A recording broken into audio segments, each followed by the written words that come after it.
Hi, today we're building another lot for the mitochondrial save file, and this is the Monroe Café. Originally this lot is the word's park, but I thought that a cafe lot would get more use. The idea of it is that actors and actresses during their breaks or between gigs could come and grab coffee, and also this lot gets visited by celebrities. So your Sims can meet and try to get to know celebrities here as well. The structure of the building is quite simple. It is just a rectangle with a porch, but the main structural elements that make it fit the neighborhood are the roof and the trim. And it is a more Art Deco kind of style, except for the windows, which are very modern, and I wanted the two walls to have windows surrounding them so it would get a lot of light. Because the lot is so small, I didn't make the cafe large, and it doesn't have a lot of seating, but there's seating inside on the porch, and there's two tables outside, as you will see. I really liked the white tiles that I put on the trim of the platforms, which make up the roof, but I couldn't find anything to match that tile at first, and it will change throughout the video like a few times. The outside I wanted to be very simple because there's gonna be like two walls of full length windows. And I just went with this kind of minty green color. I felt like it was calming and it fit the white accents everywhere. I really liked this like modern door, and it had this dark wood, so you'll see that in the interior also we use this kind of reddish dark wood. And I struggled a bit with what windows to put here, but in the end I just matched all of them with these like simple windows. And I used these Eco Lifestyle. What was the pack named? I forget.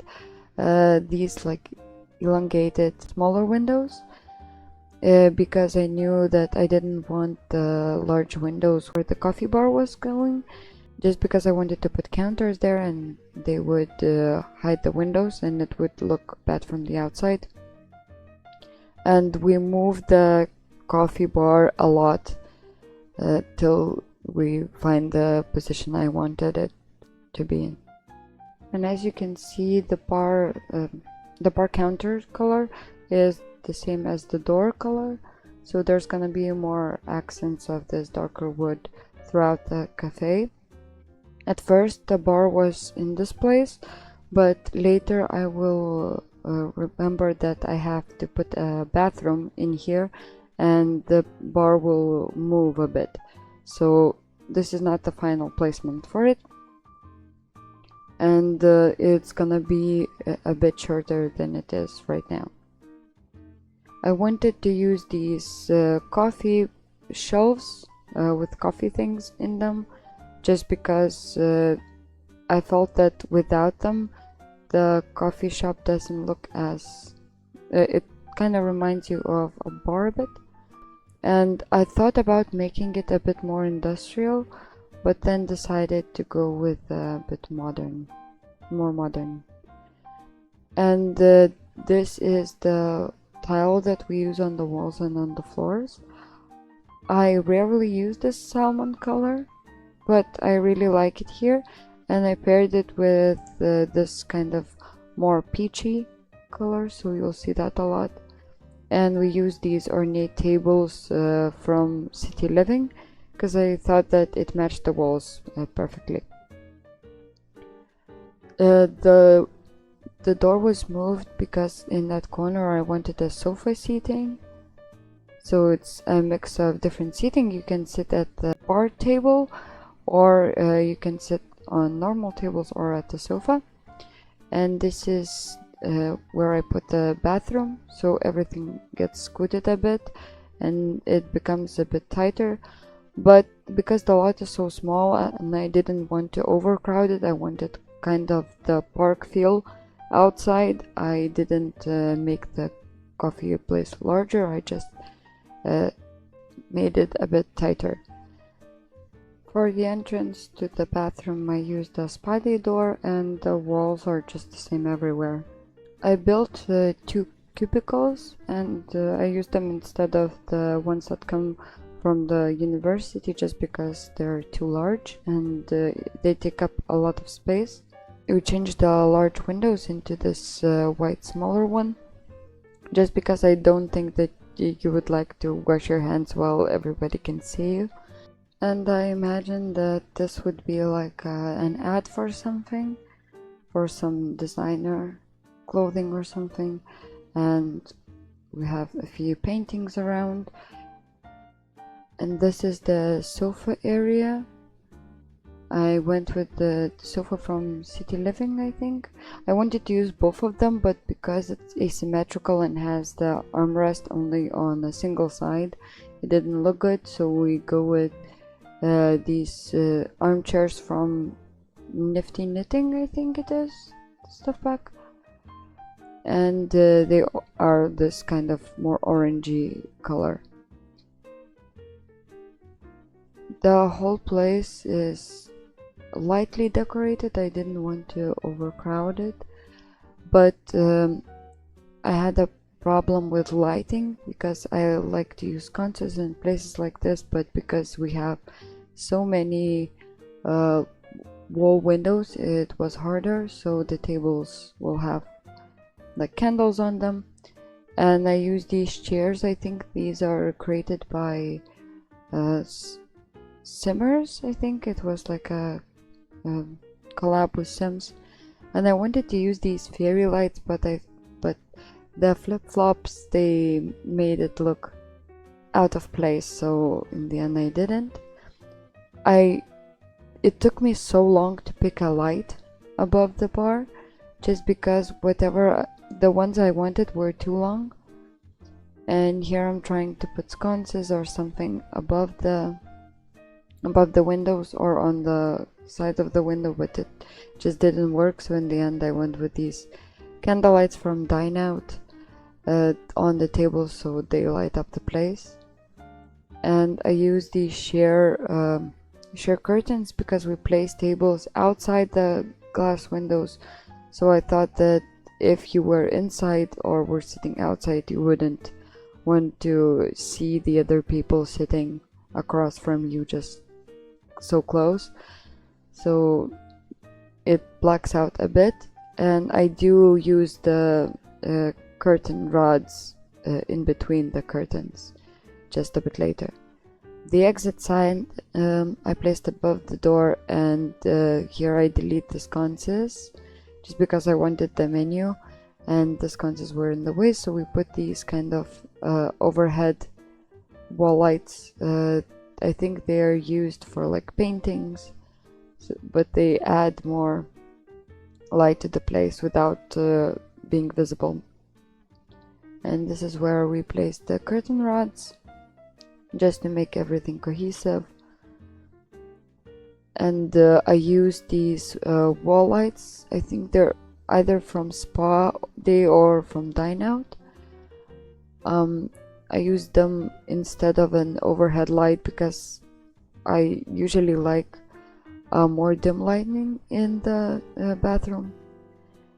And here I was playing with the counters, but I didn't like that if I place 3 counters there's only gonna be 1 sink, so instead we just centered the 2 counters and put 2 sinks over there.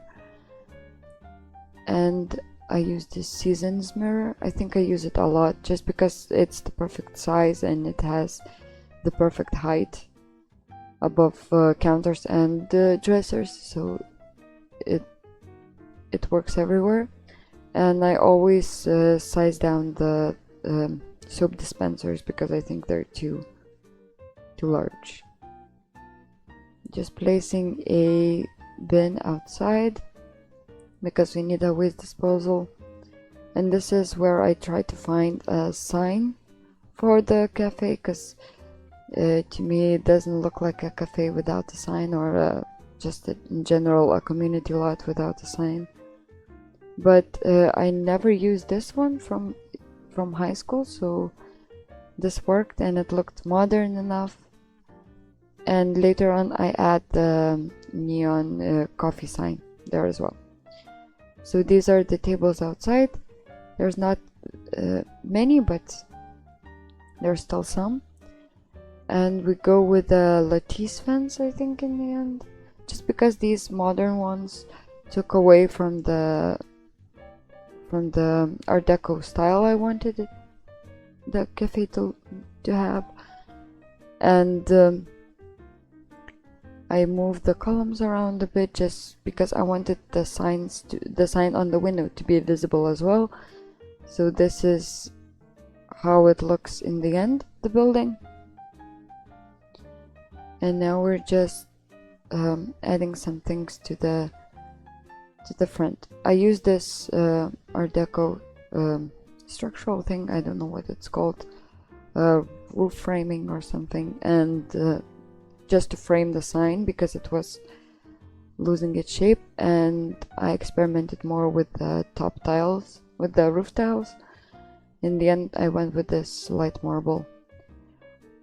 I thought those tables would fit outside, but I couldn't find chairs to fit them, which would look like they could be outside.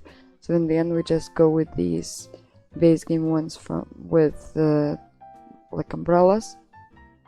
And I used the same tile as for the porch to do the garden.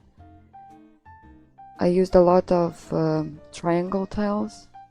In the end we get this type of pattern, just adding a bit more walkway around the fountain, because I wanted the fountain to be the centerpiece.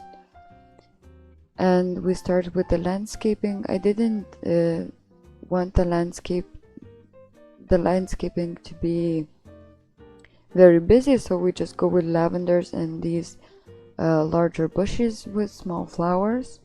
So it's very simple and very clean looking. Just a bit of shrubbery here just to make the side of the building look better. And here I'm looking for something to put on the wall when I found the coffee sign. And yeah, I'm gonna put the coffee sign above the sign in the front as well. And we're gonna put the sign here as well, so it looks like a coffee place now. And just doing some landscaping of the park. So I used these island living palms just because I like them more than the normal ones. These have more detail to them, they look more realistic. And I used the same bushes with some low-lying plants around the palm trees as well. And I used the romantic garden benches, and also I think I used the romantic garden flowers as well later on, and the vampire statue, just because I felt like it made it look more like an expensive garden. I used these I don't know, what is it, narcissus? These kind of in peach color, just to tie in the interior of the cafe with the exterior. And now we're doing the traits, and this is the finished look. Hope you enjoyed the video, and bye.